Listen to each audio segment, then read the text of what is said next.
Pah, ma baqqali nima deydi qizlar vahshiy o'xshab ketdi.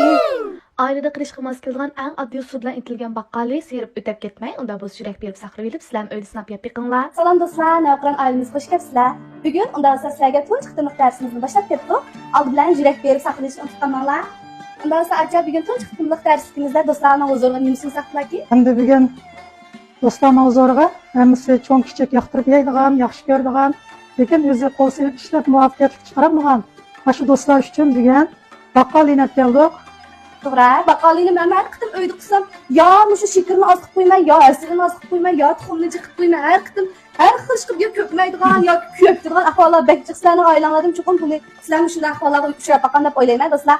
Undan sonra birinchi qitimliq darsimizni baqqalidan boshlab ketdik. Qani qurishlarimizni ko'rib chiqaylik. Yeterli materiallar: seriq may 187 gram, shika 375 gram, suv may 187 gram, soda 9 gram, asal 250 gram, İkisini birleştirib, dengada suv bilan asalni birlashtirib tuxum 10 tal, taxminan 500 gram, un 670 gram, to'g'ralgan, chanalgan yong'oq 200 gram, yuziga ishlatadigan yalpoqlab to'g'ralgan yong'oq 100 gram. Mushular bilan baqqalini endi boshlaymiz. Seriq may, shakar, suv may va mana bu soda aylantirib etib olamiz.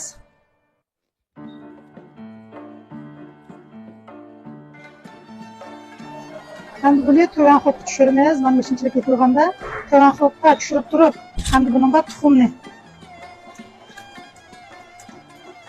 qoldirmay yuqori xo'pga ko'tarib 10 minut atrofida ko'ptasak bo'ldi. Mana endi do'stlar, mana shunchalik ko'pgandan keyin to'g'an xo'pga tushirib suv bilan asalni endi unni to'kamiz. To'g'an xo'pda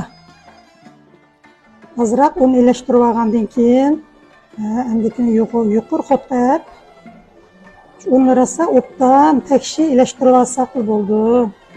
Bayamqi 200 gram yanqimizni esimizning ostiga qog'ozlarni silib, may qog'ozi tayyor qilib olgandan keyin buning ustiga bayamqi tayyor qilib olgan baqqalining o'nchini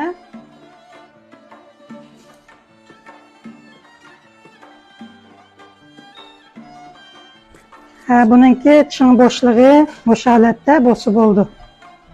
Buning ustiga bay tayyorlab olgan nepiz yalpoqlab to'g'ralgan yong'imizni tekshi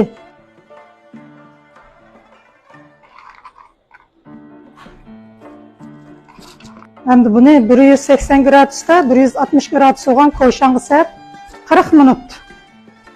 A few moments later. Mana do'stlar, baqqalarimizni pishib chiqdi. Endi buni ko'rib boqaylik.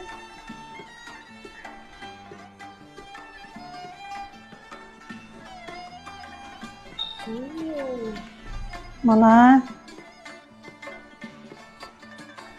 shunda pes ketibdilar do'stlar. Sizlarni oilanglarda itib sinab ko'rib ketinglar. Bugun oldinglarmi do'stlar? Unda bo'lsa sizlarni oilanglar sinab yeb ko'rib yiqinglar. Yurak berib saqlashni unutib qolmanglar, hamda go'nju qilishni unutib qolmanglar. Jumla texnik yaxshi mazmunlar sizlarni kutmoqda. Har oz bizga erishib qolgan baqqalilarni pinlinchi yo'llashni unutib qolmanglar. Xayr xo'sh.